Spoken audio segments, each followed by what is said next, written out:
Student, electrodynamics का पहला topic है इलेक्ट्रोस्टैटिक्स क्लास 12th फिज़िक्स का। इसकी शुरुआत अगर हम करें तो यहाँ पर हमें चार्ज से करना होता है।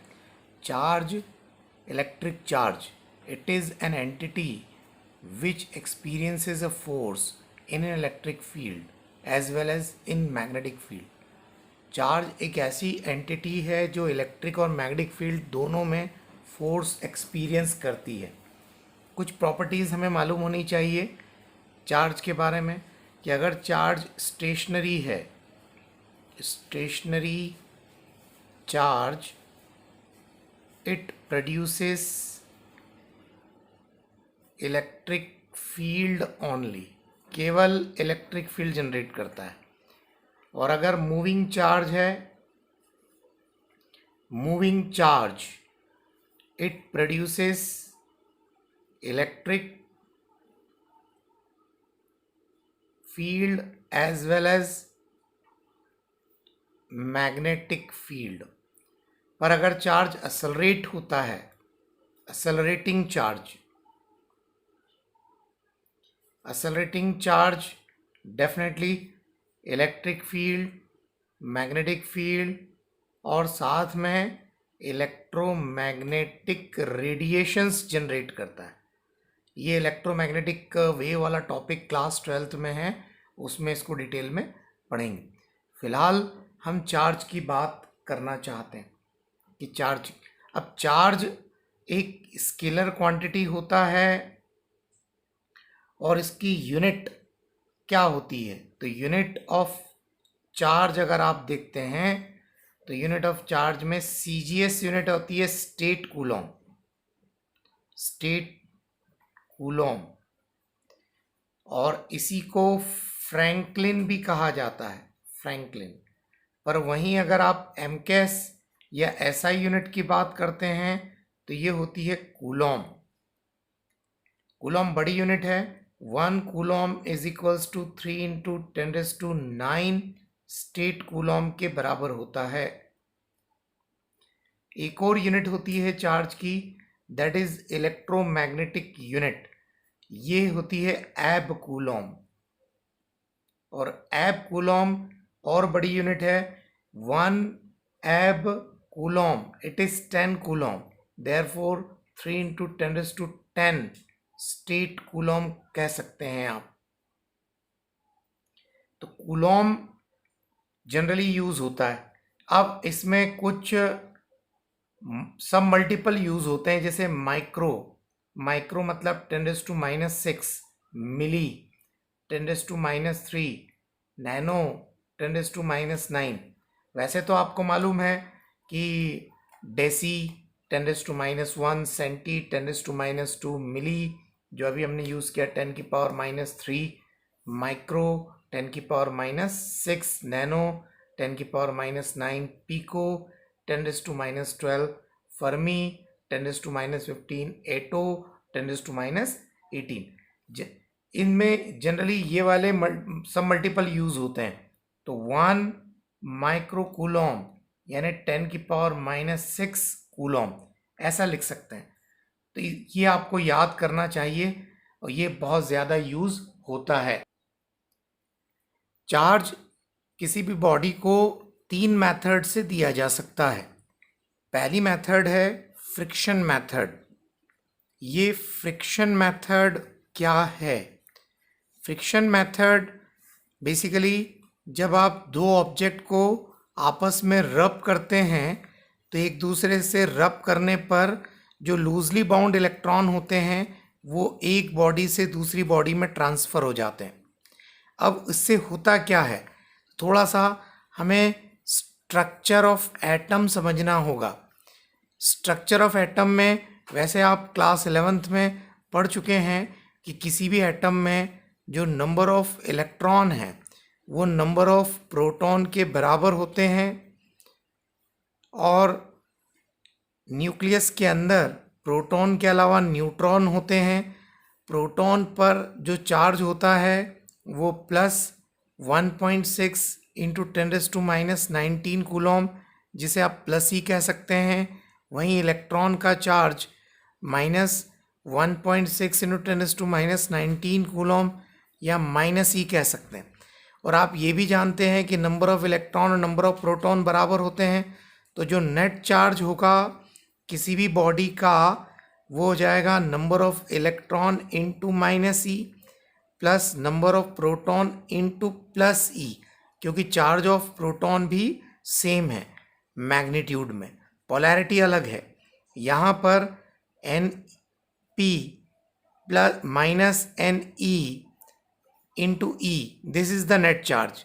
और चूंकि किसी भी एटम में दोनों बराबर हैं तो net charge of an atom is zero. हम कह सकते हैं charge of an atom is zero.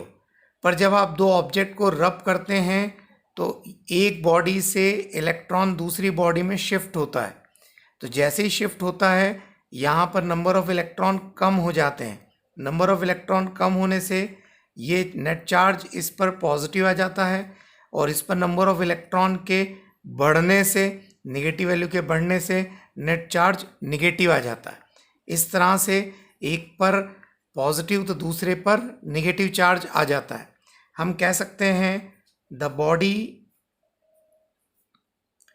Which loses electron gets positive charge, whereas the body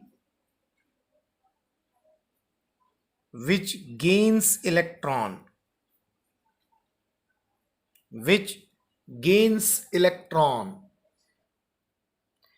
जिस पर इलेक्ट्रॉन आया उस पर नेगेटिव चार्ज आ जाता है।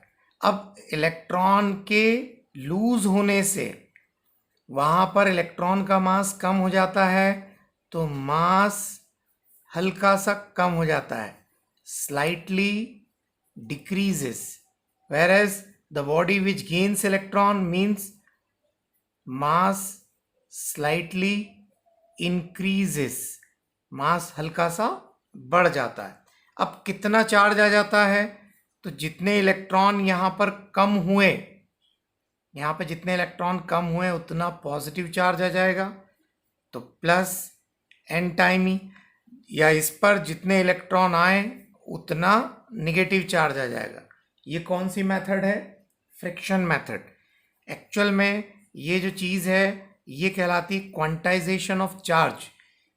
The charge of a body is always integral multiple of charge of electron. N की value 1, 2, 3 इस तरह से हो सकती है। इस पर सिंपल से न्यूमेरिकल बनते हैं।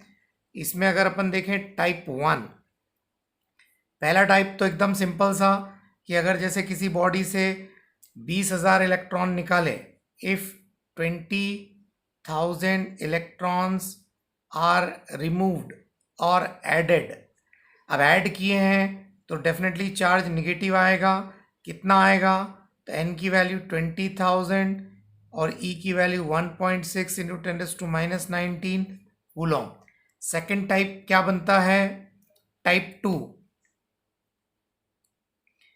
टाइप सेकेंड में अगर आपसे कहा जाए कि किसी भी चार्ज का एग्जिस्टेंस बताना है, एग्जिस्टेंस है या नहीं, जैसे अगर आपको चार्ज दिया गया suppose 8 into 10⁻20 coulomb, you have to check whether this charge is exist और नॉट।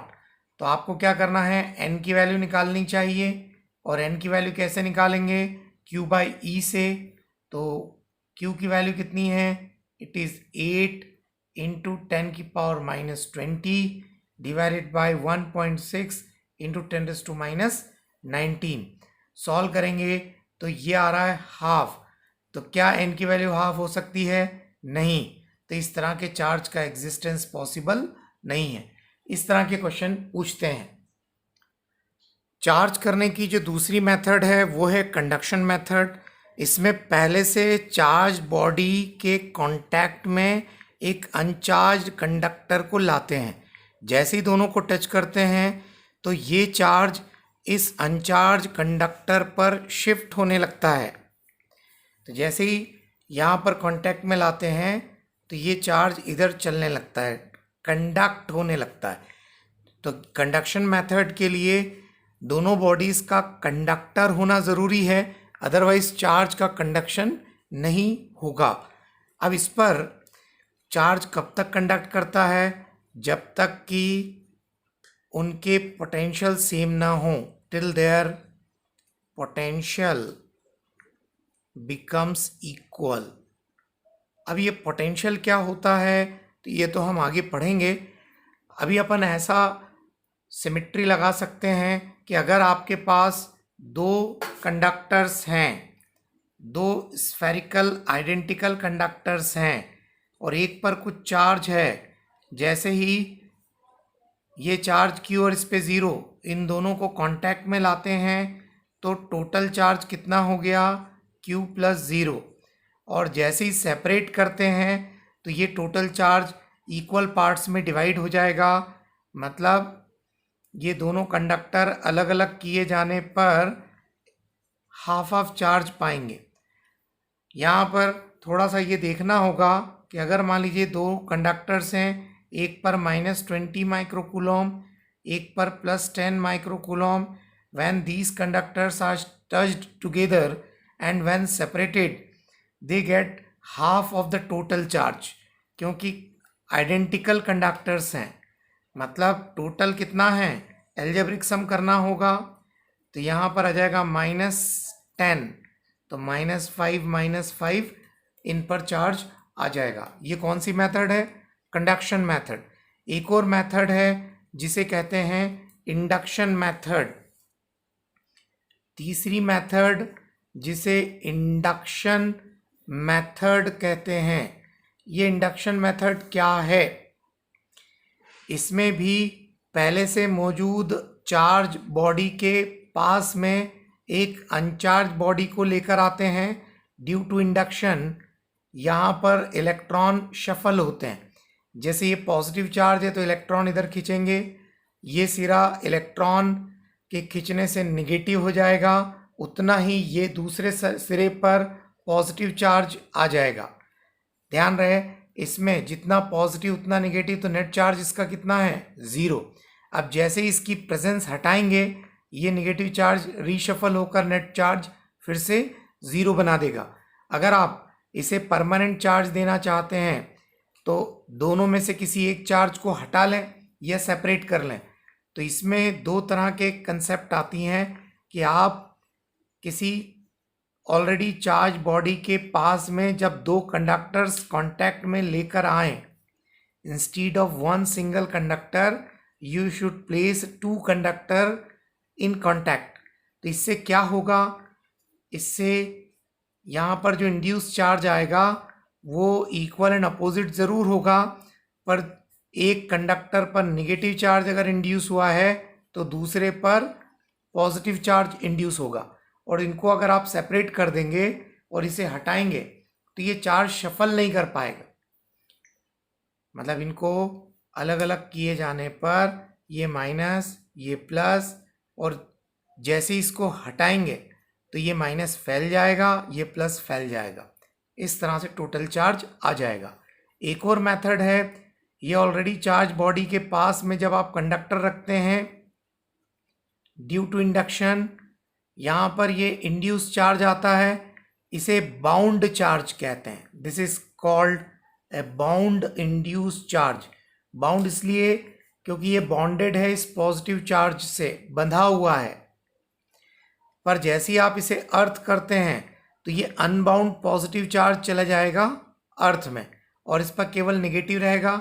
इसका कनेक्शन ब्रेक करके इसको हटा दें तो इस पर टोटल चार्ज आ जाएगा।